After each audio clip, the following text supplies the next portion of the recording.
Cadena 30, la televisión más abierta que nunca.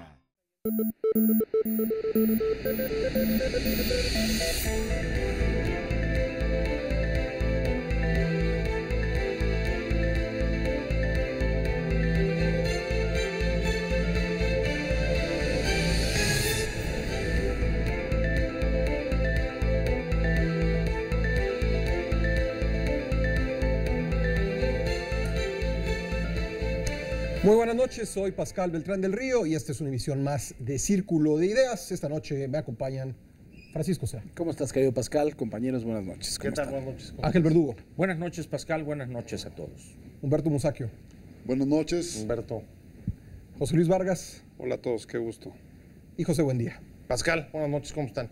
Bueno, pues este fin de semana la Cámara de Diputados aprobó la reforma a la Ley Federal del Trabajo en voto conjunto del PRI, del PAN y del Partido Verde. Permitió que esta iniciativa enviada por el presidente Felipe Calderón en la modalidad de iniciativa preferente pudiera concretarse y aún está la reserva de que sea aprobada por el Senado de la República, pero la pregunta que formulo, y con esto vamos a abrir la discusión, ¿se incrementará el empleo en nuestro país? Pepe, buen día. Bueno, yo creo que esa es justo la pregunta pertinente en este momento, Pascal, una vez que se ha aprobado finalmente, después de 14 horas de discusión, la reforma laboral en la Cámara de Diputados por el procedimiento de la iniciativa preferente, que permitió pues, que una reforma largamente pospuesta finalmente haya sido aprobada. Y si tuviéramos que hacer, digamos que un símil con para tratar de ejemplificar un poco lo que viene en relación con la pregunta de si será capaz de crear trabajo, podemos pensar que digamos que esta caja de manzanas que incluye la reforma laboral, un montón de disposiciones de flexibilización del mercado laboral para entrar, para el despido, la regularización de lo que ya existía, por ejemplo, el outsourcing, los contratos temporales, en fin. Hay un menú muy amplio, una caja de manzanas muy amplia, y creo que el reto hoy es como cuando uno va a los supermercados y ves algunas manzanas que son muy bonitas, que están muy brillosas, que se ven muy sabrosas. El siguiente paso es probarlas y ver si en efecto tienen el sabor que uno espera. Y además, en este caso, creo que en esa caja de manzanas hay también algunas que desafortunadamente vienen podridas o traen gusano, porque como vimos también en la votación de la reforma laboral, pues desafortunadamente no salió y se eliminó un factor central, digamos que del equilibrio que esta clase de leyes tienen que regular, que es la relación entre el trabajo y los patrones, y particularmente el asunto de los sindicatos. Los capítulos que incluso se habían reservado y que al final, en la madrugada, fue eliminado, el que se obligara que por lo menos las líderes sindicales fueran electos por voto libre y secreto, lo cual también fue eliminado después del episodio de la toma de tribuna del PRD.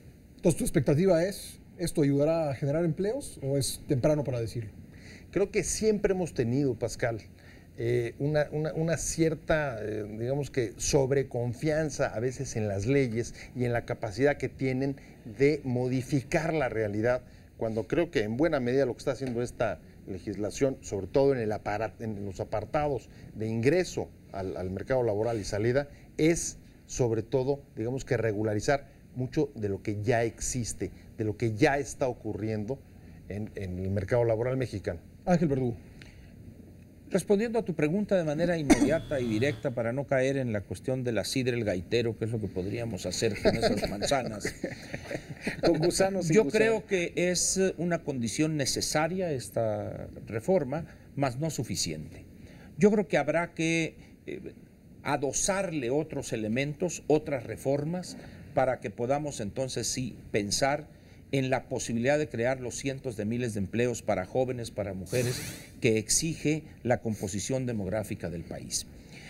Yo tomaría lo que tú señalaste hoy en tu columna en Excelsior, que creo que es un factor que vale la pena ponerlo por encima del contenido mismo de la reforma. ¿Le habremos perdido el miedo a enfrentar la necesidad de hacer reformas, por ejemplo?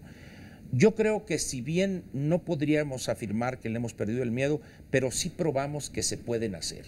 Los obstáculos, ya vimos el espectáculo grotesco de este grupo de diputados que o sea, ni a su coordinador le hicieron el menor de los casos, pero se probó, repito, que no tienen la fuerza para impedir cuando hay la decisión de hacerlo. Yo no sé si para la próxima reforma van a tomar posesión de todos los balcones, pero ya encontraremos quizá teléfonos inalámbricos, la tecnología quizá esté a favor de la modernidad legislativa del país. Yo me quedaría con ese aspecto. Al margen de los detalles, creo que tendremos que darle vueltas en los próximos días, pero tomo ese punto que tú claramente señalaste. Y mi respuesta es que me inclino a pensar que efectivamente hemos demostrado que se puede, y quizá con la segunda y la tercera demostremos amplia y claramente que sí le hemos perdido y que no se va a acabar este país ni el mundo si hacemos esas reformas que urgen en el país. Gracias, Ángel. Paco, hay muchos que señalan en el análisis de lo que se aprobó finalmente que pues es una reforma hecha más para el gusto y las necesidades de los patrones que para ampliar los derechos de los trabajadores. ¿Tú qué piensas? Mira, yo analizando la reforma con mucho cuidado y analizando también la postura de los diputados, primero regreso al mismo punto que hemos tocado muchísimas veces. El desconocimiento de los propios diputados de lo que están aprobando es una cosa salvaje y es incluso verdaderamente criminal.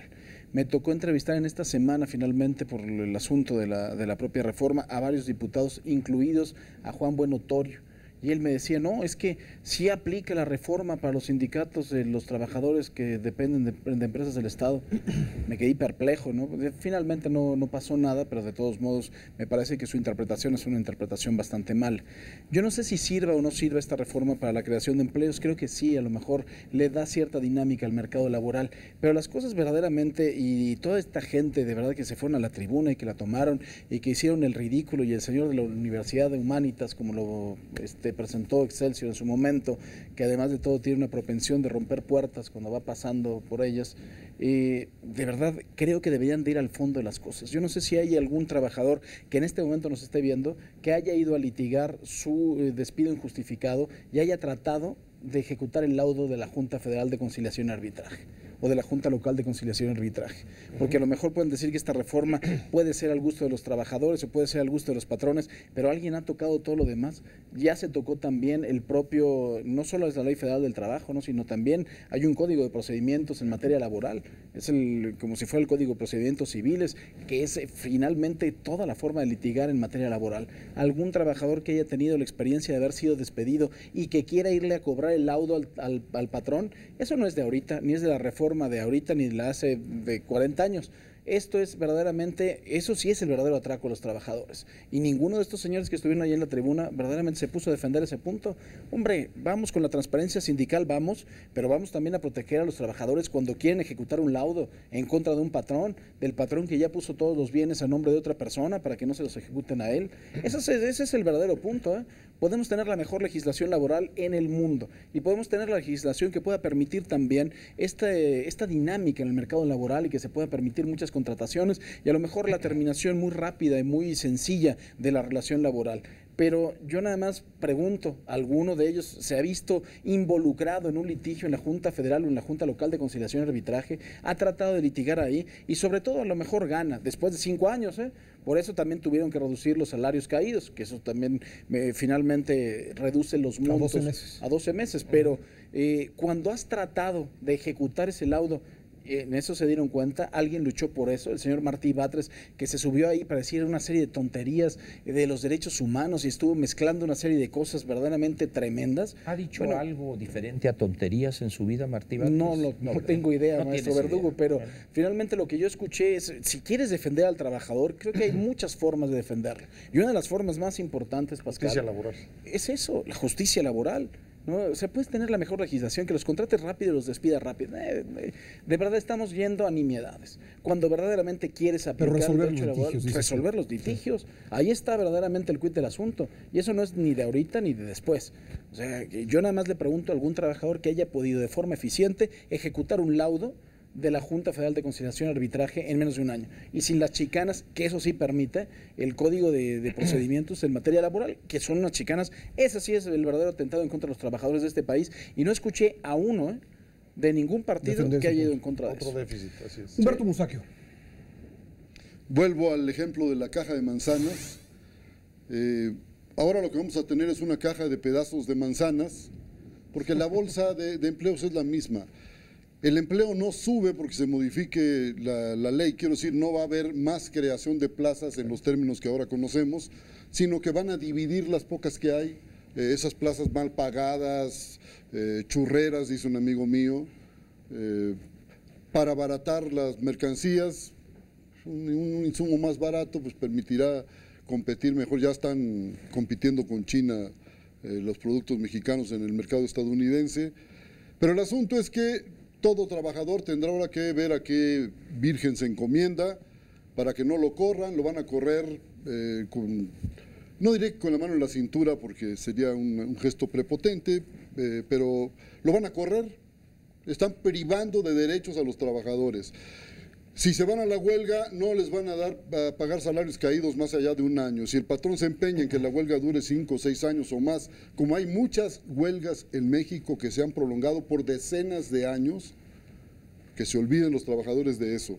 Ha sido un verdadero esquilmo de los trabajadores. Les han arrebatado conquistas históricas que vienen de una lucha que se remonta a los años 70 del siglo XIX. Les han quitado todo y me parece que ha sido con una gran inconsciencia del PRI, del PAN y de sus partidos paleros. No entienden que están tensando demasiado la cuerda, que esta sociedad no puede aguantar tantas cosas. Pero quiero decir algo más. Yo no creo que haya resistencia de los legisladores mexicanos a las reformas.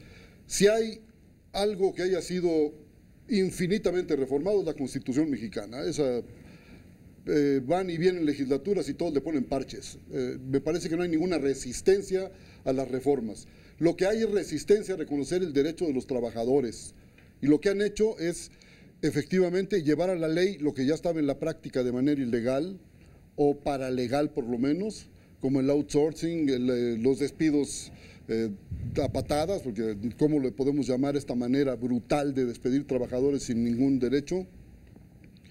Y vamos a ver una protesta en las calles que yo quiero ver que los señores del PRI o del PAN puedan contener. Vamos a ver. Yo nada más para hacer una aclaración en lo que dice Humberto. Entiendo su punto, nada más que sí debe de quedar claro que esta modificación solo aplica a los trabajadores que se vayan a contratar en esta modalidad y nuevos. O sea, esto no modifica los derechos de los trabajadores que actualmente existen, aunque entiendo lo que dice el maestro Musacchio. José Luis. Bueno, yo contestando a la pregunta, yo creo que, digamos, no se puede considerar un sinónimo de multiplicación de empleos, pero sí ayuda en la percepción para la inversión de capitales para generar empleos, lo cual evidentemente depende de muchos otros factores, es decir, depende que México sea un país competitivo y obviamente una parte es el empleo. Ahora, yendo a la reforma, yo lo que creo que es bien importante considerar es que la expectativa social sin duda estaba afincada en lo que tenía que ver con la democratización del gremio sindical, de la vida sindical. Y eso no se logró. Que eso no se logró. Y eso lo que nos habla es que hay poderes en este país de jure y de facto totalmente por encima, incluso de las 3/4 partes del Congreso de la Unión. Y que cuando se tocan esos intereses todavía no estamos en una capacidad de decir el poder del Estado vence a poderes particulares. Pero otra cosa que creo que es importante, y siguiendo la metáfora de la caja de manzanas, es que es tanto como si uno metiera al horno toda la mezcla necesaria para hacer un pastel de manzana y al rato le salga a uno un cochinito con una manzana. Es decir, es el producto de lo que se propuso es totalmente distinto a lo que se plantea. Yo creo que eso es bien importante. ¿Por qué? Porque lo que nos está diciendo es que faltan muchas cuestiones en materia de cabildeo y de enlace legislativo. Oye, pero es decir, el presidente Calderón envió un tuit felicitando a los diputados por lo aprobado. Pues, a ver, yo lo que digo, bueno, pues sí, pero si lo que uno analiza es acorde a lo que él se propuso en una iniciativa que él suscribió, en ese sentido su reforma es un fracaso. Y es un fracaso, ¿por qué? Porque se logran no voy a decir que no comparto la idea de Humberto, sí creo que hay logros en materia de derechos laborales importantes. Por ejemplo, se regulariza el empleo doméstico, se tipifica que los menores de 14 años puedan ser contratados. O sea, sí hay cosas muy puntuales que mejoran en algún aspecto la vida laboral, pero lo que no se ataca es la vida sindical, no se ataca un problema que es de facto, que es, por ejemplo, el tema del empleo informal y la economía informal. Es decir, entonces seguimos con estas parches en los cuales lo que nosotros metemos al horno, sigo con la metáfora, no sale acorde a lo que necesita el país y vamos dando de tumbos poco a poco y nunca sabemos hacia dónde va la directriz de Estado de un país como Gracias, José Luis Ángel. Para diferir desde temprana hora con José Luis. Tu sana costumbre. Miren, uno de los grandes vicios que he encontrado yo en mi larga vida desde los años 60, desde el 68, en los intelectuales, vamos a por poner alguna categorización, es que nosotros creemos, y me incluyo en ese gremio sin merecerlo quizá, nosotros pensamos que los trabajadores o los campesinos deben estar demandando lo que nosotros pensamos que deben demandar, pero la realidad es totalmente diferente. Hablan de la transparencia sindical y que debe de ser el voto libre y secreto. En el momento en que los trabajadores en los sindicatos estén convencidos y a favor del voto libre y secreto, al margen de si no lo trae la reforma laboral o no lo trae la ley, van a obligar al liderazgo sindical a que sea voto libre y secreto. Es decir, es un problema de conciencia política, por decirlo de alguna manera. Este tema fue a tal grado importante en la discusión que una bola de individuos menores, no obstante ser diputados, ofendieron a una persona que no mereció esos insultos, mi amigo Adolfo Oribe. Eso que dijeron que era traidor, es totalmente falso. Una de las personas que ha dedicado prácticamente toda su vida como profesional a trabajar con grupos de campesinos, de trabajadores, a formar uniones de crédito, a haber trabajado en el Valle del Yaqui con la coalición de ejidos, de manera totalmente desinteresada. En Chiapas lo conoce perfectamente él, y hablar que es de traidor me parece, aparte de una ofensa, una tontería. ¿Qué hizo Adolfo? Votó de acuerdo a esta concepción. La transparencia sindical no debe de ser resultado de que un grupo de 300, 500 lo pongan en la ley. Debe ser resultado de la decisión de los trabajadores. Y fue un voto en conciencia, y dijo él, no me importa que me llamen traidor porque no conocen mi vida, pero él votó en ese sentido y es algo que debe reconocerse. Y los otros temas, creo que habrá en los próximos días oportunidades para discutirlos en las opiniones. Hay bastante más que discutir sobre este tema de la reforma laboral, así que si están de acuerdo, vamos a una pausa y regresamos para seguir hablando de este tema.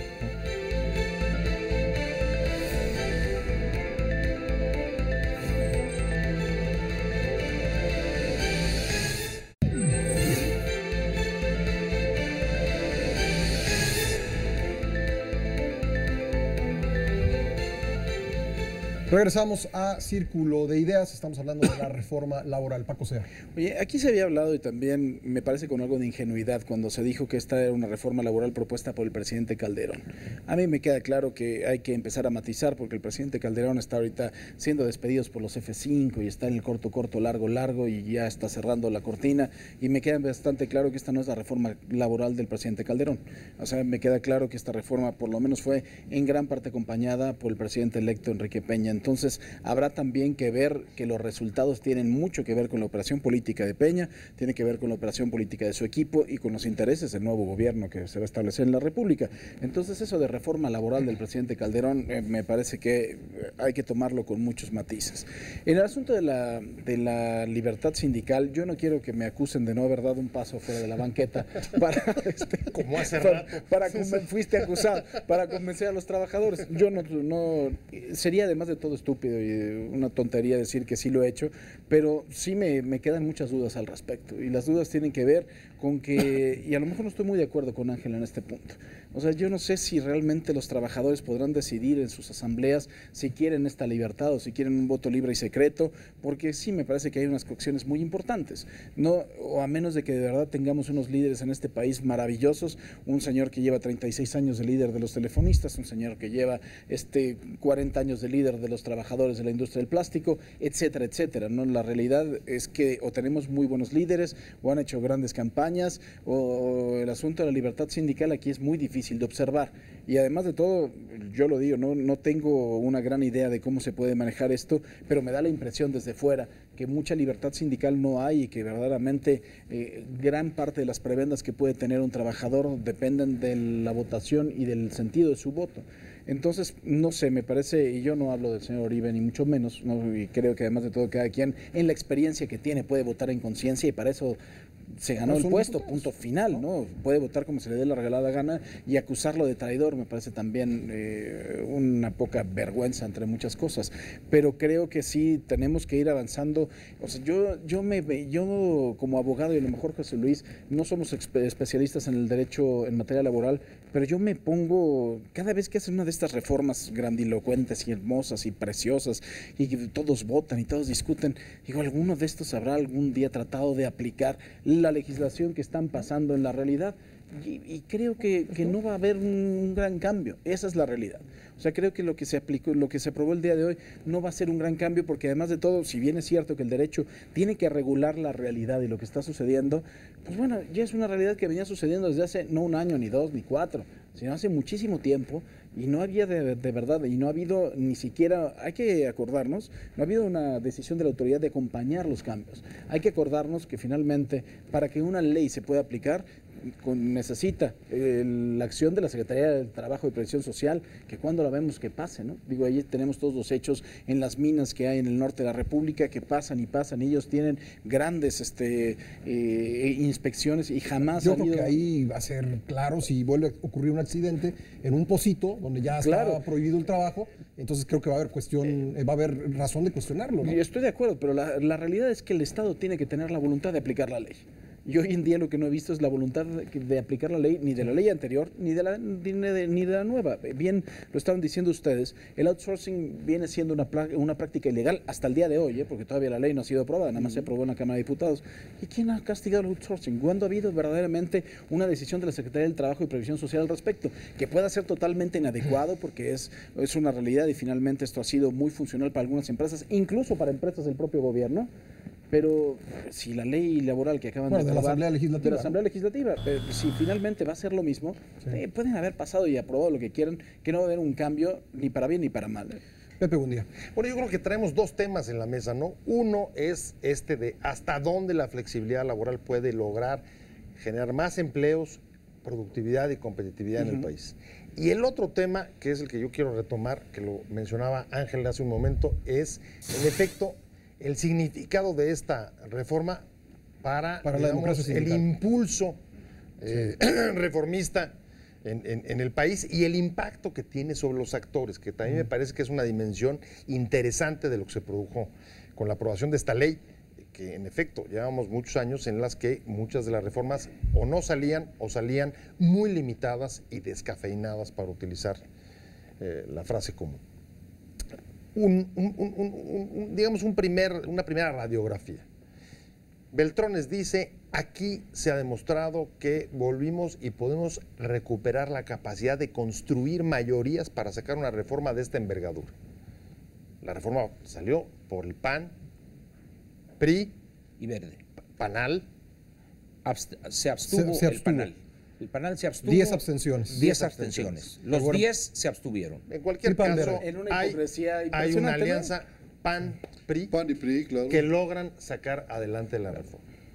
Segundo aspecto, la aprobación genera otra vez una división o pone de manifiesto las divisiones dentro de la izquierda. Un grupo toma la tribuna y recurre a las prácticas del bloqueo, de la cancelación de la discusión, etcétera. Y otro no está de acuerdo. En tanto que otro no está de acuerdo, en efecto, y que incluso, hasta donde tenemos noticia, había logrado pactar algunas modificaciones en el dictamen que al final, con la toma de tribuna, se cancelan.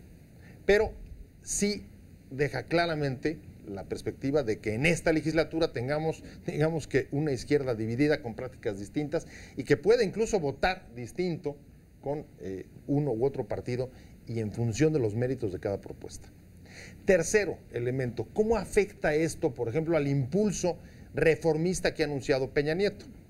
Peña Nieto, desde que llegó, metió iniciativas al Congreso, ha prometido desde la campaña las estructurales, y uno se pregunta, si en estas jugaron un papel central los líderes sindicales, impidiendo que algunos temas que ya hemos considerado importantes, con más o menos argumentos o más o menos razones, hayan salido, ¿de qué manera esto va a afectar para que otras reformas? Estoy pensando en la petrolera, en la energética, perdón, donde la Comisión de Energía la encabeza y la venta, Romero de la península de Baja California, que es lo que les falta también, ¿no? Vaya a salir, ¿no? Entonces, ahí, segundo cuestionamiento, ¿esto significa el resurgimiento de los viejos intereses del PRI y no el nuevo PRI que quiere impulsar Peña Nieto?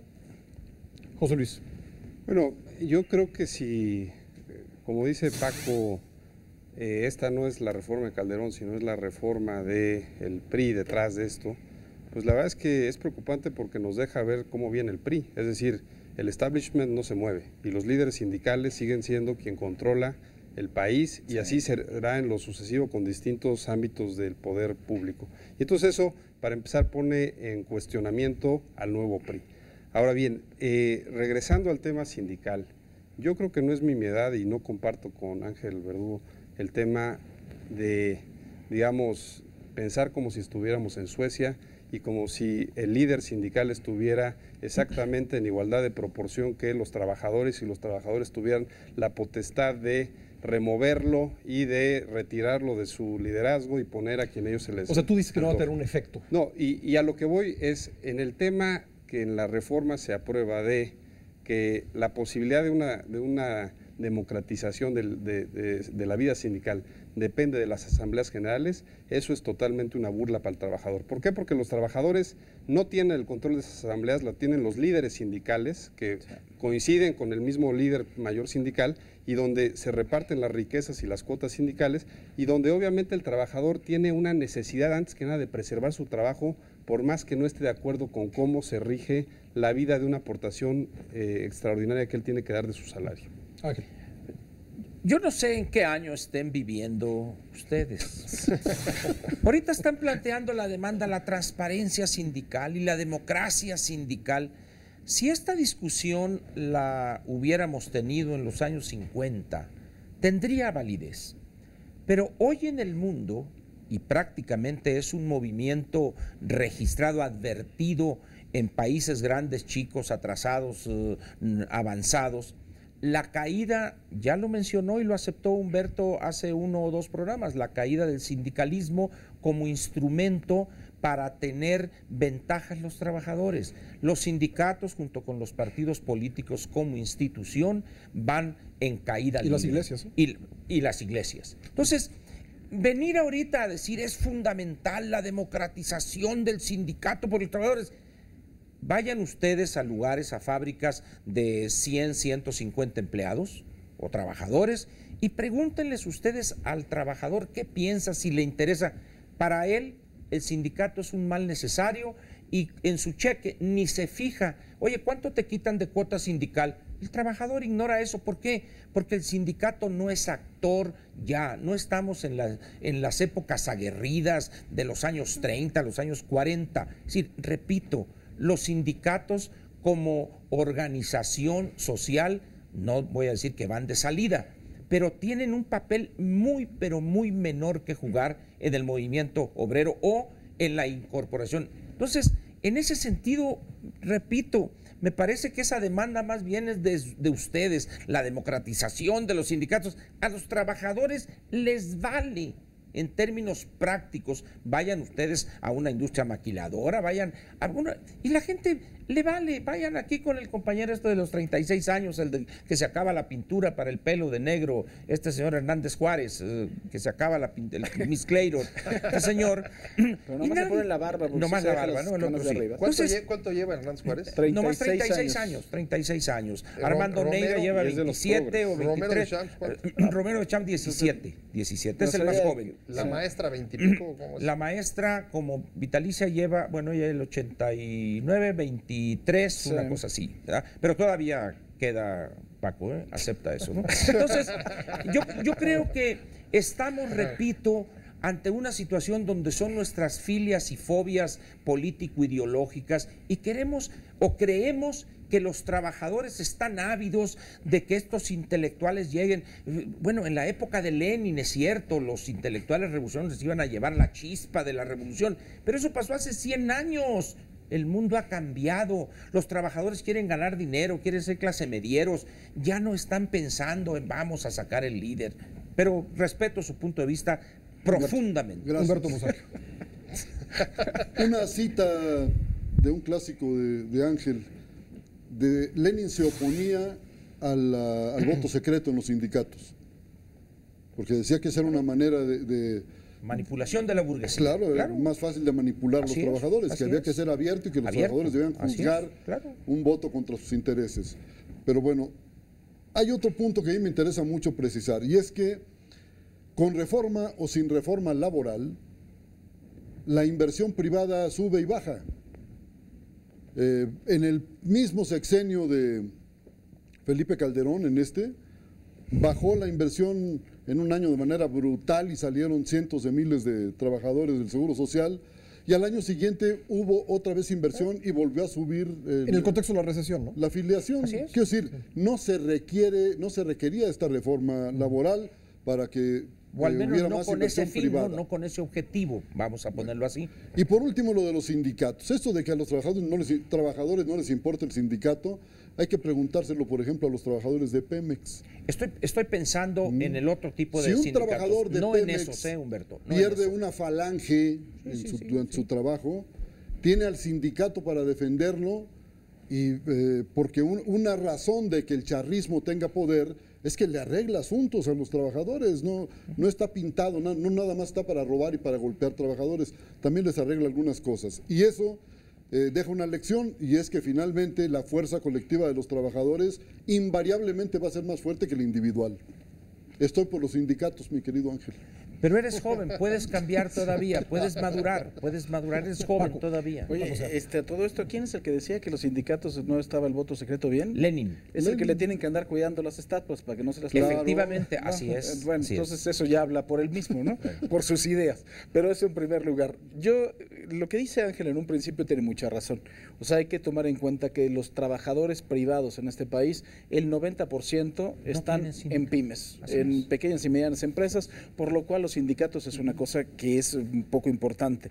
Pero sí, a ver, yo también, y hablando de esos 100 años que antes era importante, yo no puedo concebir un país en el que la hija de un señor se pasee con unos perros bulldog, que por cierto no sé si alguien los conoce, pero huelen a madre los perros estos, de verdad. Y entonces hay que bañarlos una vez uno a la cabina de la radio, y yo te reclamé. Ya hay que bañarlos todos cada semana, porque estos perros de verdad merecen un cuidado muy importante, y no estoy hablando... Gran estética. Sí, bueno, o sea, huelen a Chanel número 5 y se los manda la maestra seguro, la hija. Pero bueno, finalmente estoy hablando, no es una nimiedad, sino estoy hablando de los excesos en la vida de esta gente, ¿no? Y lo hemos platicado muchas veces. Yo no puedo entender un país en donde este señor, el señor Romero Deschamps, sea el titular de la Comisión de Energía, bueno, sea un factor real de poder. O sea, es verdaderamente indignante. Bueno, es que la Realpolitik o la política real tiene sus reglas. Es decir, al final de cuentas hay una realidad ahí. Pero es diferente el sindicalismo. Yo sé que es una parte muy pequeña, pero el sindicalismo privado es diferente. Viven de la misma forma, nada más que no son tan ostentosos porque no hay quien los proteja, ¿no? Y porque además son menores en fuerza. A ver, y en dinero. Pero el sector público es el que les... Me gustaría diferir. Yo creo que el punto, Ángel, respecto a lo que decías hace un momento, no es o no tendría que ser si aumenta o disminuye el mundo de los sindicatos en el mundo laboral. Creo que el punto, y si me permiten regresar a la metáfora de la caja de manzanas, es que... Ya la hicimos. Empezamos y terminamos por lo mismo. Para cerrarla completa. Es que si todos vamos reformas como esta, por mayor productividad, por crear empleos, por crecer, ¿por qué tenemos que aceptar manzanas podridas dentro de toda la canasta? No entiendo. ¿Por qué no era una reforma a qué fondo tendríamos ya que de una aceptar vez, no? un Porque mal si no, arreglo ¿cuántas veces? con los sindicatos? Bien. No entiendo. Bueno, ¿Por qué? si puedo yo responder ¿Por qué esa- tendríamos esa que quedarnos pregunta solamente con la rápidamente, flexibilidad, rápidamente para sino ello. también hay Respondo- que ir con asuntos como respondo la a tu educación pregunta. y el déficit educativo? Pepe. ¿Por qué quedarnos con malos productos? Pepe, ¿No la te parece realidad, limitado? El mundo real tiene su velocidad propia, no la que nosotros queremos imprimirle. Entonces, ¿por qué está Romero de Champs ahí? Porque hay una realidad. No se te de olvide un que el cambio. mundo lo construimos y en este caso lo queremos hacer a través de leyes. No tenemos por qué renunciar a nuestros sueños. Es que Diría, este diría el punto, muy bien. maestro, diría Bejarano, así es. este país parece que va en bicicleta, aunque utilice yo una mala metáfora. Está bien, pues. Muy intensa la discusión. Es hora de irnos a corte. Regresamos. Estamos en Círculo de Ideas.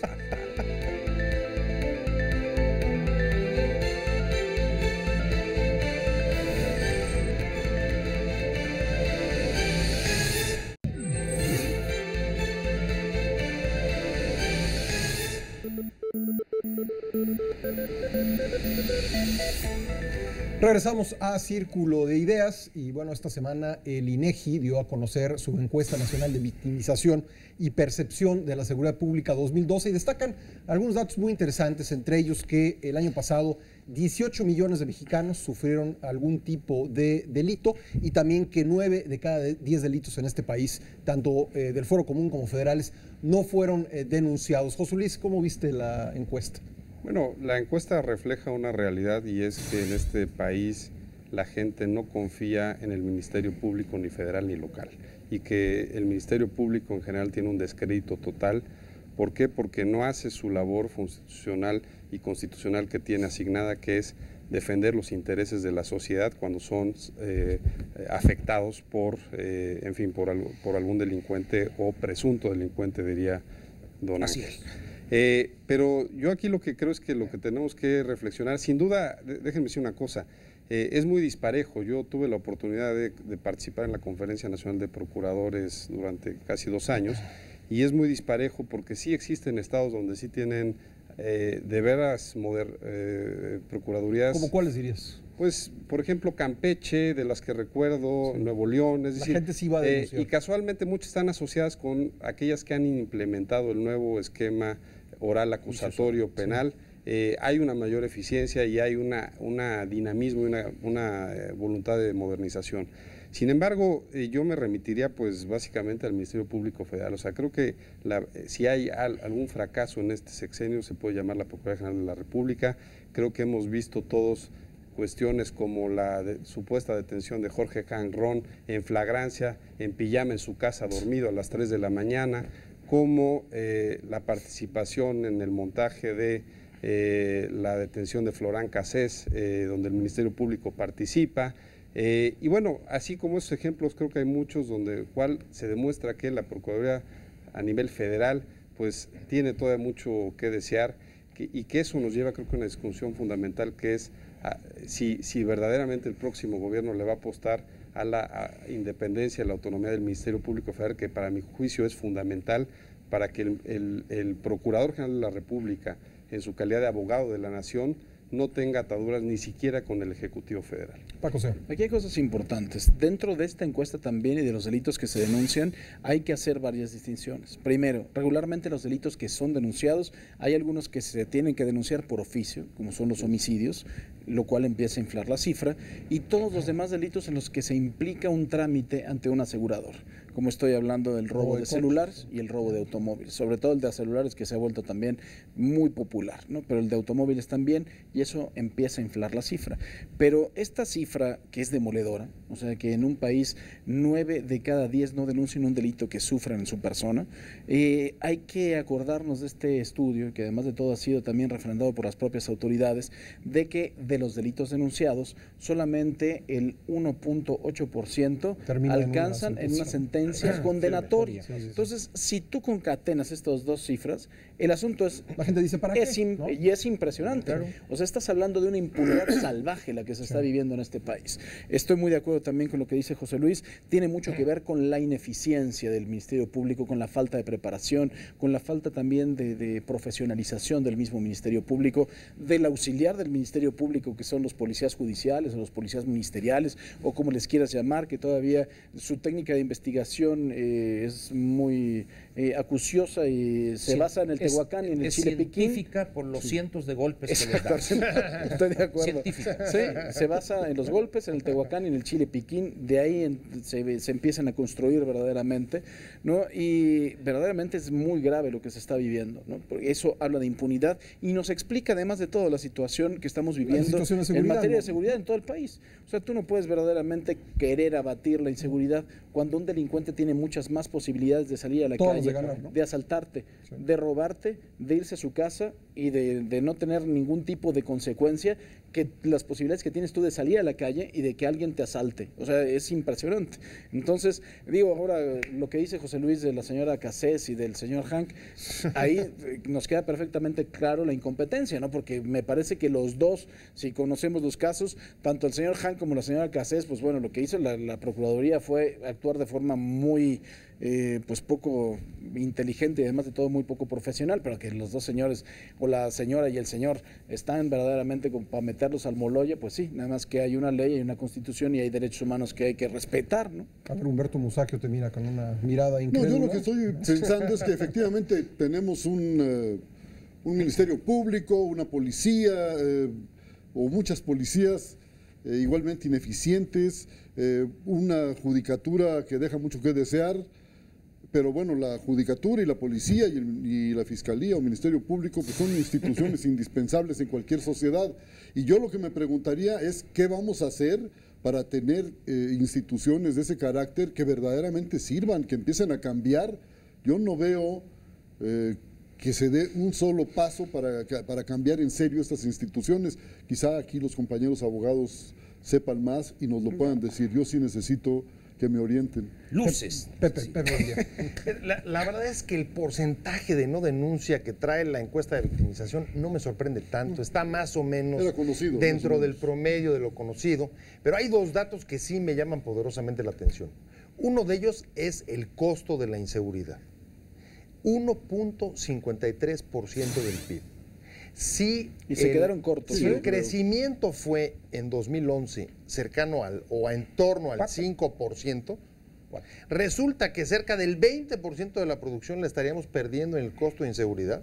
Y si eso lo ligo con el tema que hablábamos hace un momento de la reforma laboral, la necesidad de subir la productividad, de crecer, de ser más competitivos, pues ahí tengo, para usar otra metáfora, Ángel, el hoyo negro Las manzanas de ya la se inseguridad. No, Las manzanas se fueron al hoyo negro y ya valieron. Llamaremos a Stephen Hawking para que nos Entonces, explique. ahí está un primer elemento que me parece clave. Y el segundo que me llama la atención es que la encuesta nos revela, o más bien, nos confirma cómo la inseguridad sí está llevando ya a un cambio importante de las rutinas y de las costumbres de los mexicanos.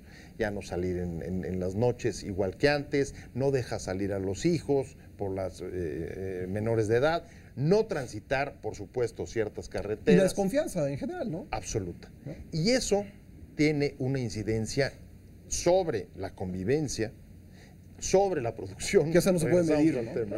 Así es. Cuando un Sí. empresario quiere hacer Yo- negocios y es defraudado, sabe que nunca va a poder agarrar al Así es. defraudador. Bien. Ustedes dos, que son los especialistas, ¿cuándo fue promulgado el Código Penal vigente? ¿31, 34 más o menos? Por Ortiz Rubio fue... en 31. 31. Quiere decir que tenemos penas y figuras delictivas que tienen 81 años. Estoy de 3 o acuerdo. 4 generaciones. ¿A qué se debe que la gente desconfíe de eso? Porque ve que hay una gran facilidad para que el delincuente escape, no solo por la cuestión probabilística de que 9 de cada 10, etcétera, ¿no? Sino que hay otro elemento. ¿Por qué? porque estamos con penas para una sociedad donde el nivel delincuencial era increíblemente menor, el nivel de violencia, el nivel de estafa, de defraudación, todo lo que quieran. ¿Por qué? Porque estamos hablando de un código que esencialmente tiene 80 años, para ponerlo en números redondos. Hemos comentado con Paco en múltiples ocasiones la necesidad y el papel que juega la puesta al día de nuestro andamiaje jurídico.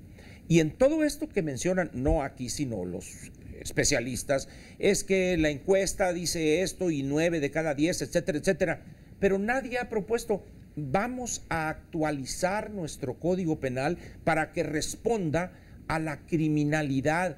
Evidentemente hay figuras delictivas que no se pensaron, no se imaginaban hace 80 años. Hablando en materia de Internet, por ejemplo, estamos en pañales. En materia de fraude, por ejemplo, con tarjetas, ¿cuándo? Y no va a estar. Entonces, hay delitos que se cometen, cuántos defraudan con carros y que esquemas de Ponzi, o sea, pirámides, etcétera, que no están en el código. Entonces, ¿qué es lo que sucede? Hay una renuencia de nuestro Congreso a legislar para actualizar lo que ya huele a cedo, huele a caduco.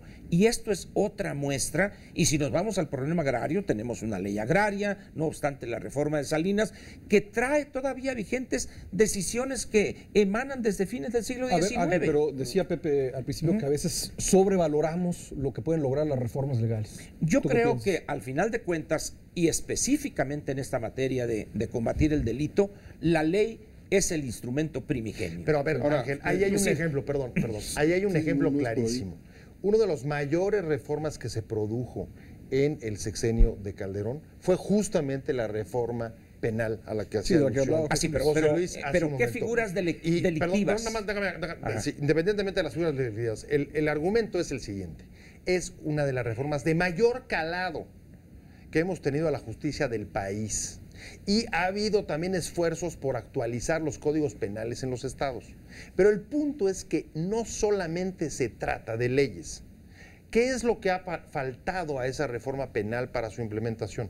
Recursos, falta de dinero, falta de presupuesto que no ha circulado y no se ha cumplido de acuerdo con las etapas establecidas, porque implica modificación y capacitación de jueces, creación de nuevos juzgados. Tú has estado, tú has litigado, Tribunal Superior de Justicia, es una cosa impresionante. La dimensión desconocida. Absolutamente. Entonces, no solamente son leyes, son recursos, transformación institucional, capacitación de jueces, de ministerios públicos. O sea, yo creo que no hay duda, Pepe, en ese sentido. Requiere recursos. Pero las leyes tienen un mínimo papel disuasivo, ¿eh? Hay que tomar nota de eso también. No me refiero a eso. Señores, tenemos una legislación en múltiples ámbitos de la vida nacional que es para un México que ya no está con nosotros. La ley laboral, la vigente, la Ley Federal de Reforma del Trabajo, data su última gran reforma de Díaz Ordaz. Díaz Ordaz se fue en 1970, hace 42 años. El amigo de la juventud. El amigo de la juventud. Oye, y entonces, con este paso se va a quedar vieja en 3 días. Si decimos, al final de cuentas, recursos, es cierto.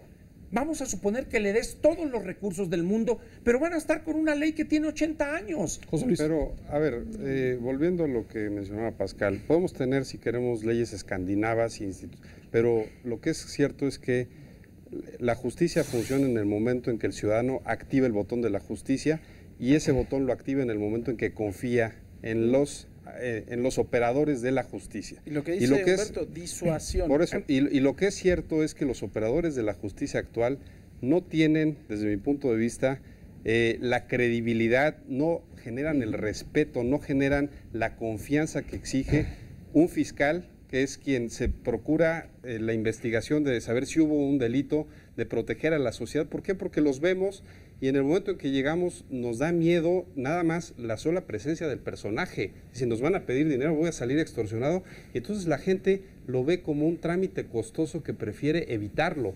Y yo creo que aquí, perdón, pero sí tenemos que llegar una pérdida, ¿no? a un cambio de generación y cambio de cuadros en procuración de justicia. Y los que yo he visto hoy, la verdad es que no tienen el nivel para decir, bueno, esta procuración de justicia está a la altura de los jueces que también se requieren renovar. Es que finalmente es un nada más para terminar esta enojosa discusión. El de las manzanas. No, eso ya nos la tomamos. Les hicimos sidra y nos la tomamos. Hay estados Cumplieron su que en sus objetivo. códigos penales castigan con más rigor el abigeato Sí, claro. que el homicidio o el feminicidio. Si la vida humana hoy en algunos estados en sus códigos penales castigan, repito. Entonces, a eso es a lo que me refiero. Lo pongo como un ejemplo claro de la falta de actualización. Es que, Paco, no sea para discuto irnos. las otras necesidades. Es que estamos además de todo viendo todo el sistema de procuración de justicia, lo estamos viendo como partes individuales, como si estuviera disgregado. Y es un todo. O sea, finalmente, claro que es muy necesaria una legislación actualizada. Estoy totalmente de acuerdo con Ángel Verdugo. Pero también, como decía José Luis, faltan instituciones y también falta el carácter disuasivo de todo el sistema de procuración Del de aparato justicia. entero, sí. O sea, yo no solo necesito tener en la ley moderna que castigue, por ejemplo, un Sino fraude tenerlo a través de las otras Internet, cosas, correcto. una pena lo suficientemente grave como para que Para yo disuadir. sea para que me pueda disuadir de no cometer el No delito. solo que sea la extorsión más alta. Exactamente, pero finalmente después de eso también necesito tener un sistema de justicia con un ministerio público preparado que pueda investigar con su auxiliar, que es la policía ministerial, y que tenga la capacidad de reunir las pruebas y esas pruebas presentárselas ante un juez, que el juez además de todo esté preparado y ese juez tenga la capacidad de emitir un auto de formal prisión suficientemente bien fundado para que no me saquen en un amparo, ¿no? Y finalmente que se lleve a una sentencia. El Y nos paraíso vamos al final. terrenal has descrito. No, pues, pero es la realidad, ¿no? Muy bien, se nos terminó el tiempo. Muchas gracias a nuestros panelistas y sobre todo gracias a ustedes en casa por haber seguido esta discusión en una emisión más de Círculo de Ideas. Soy Pascal Beltrán del Río. Regresamos la próxima semana a las 9 de la noche aquí por Cadena 3. Muchas gracias.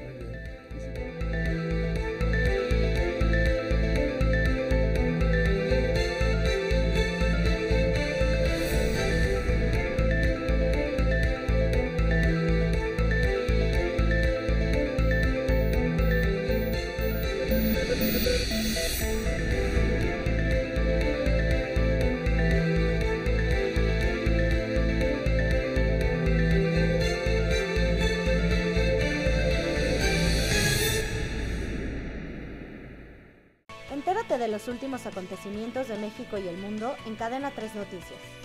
Síguenos en Facebook como Cadena 3, en Twitter como @Cadena 3_MX y suscríbete a nuestro canal de YouTube Cadena 3 Noticias e infórmate de los videos que a ti te interesan. ¿Quieres ver más? Te recomendamos estos videos.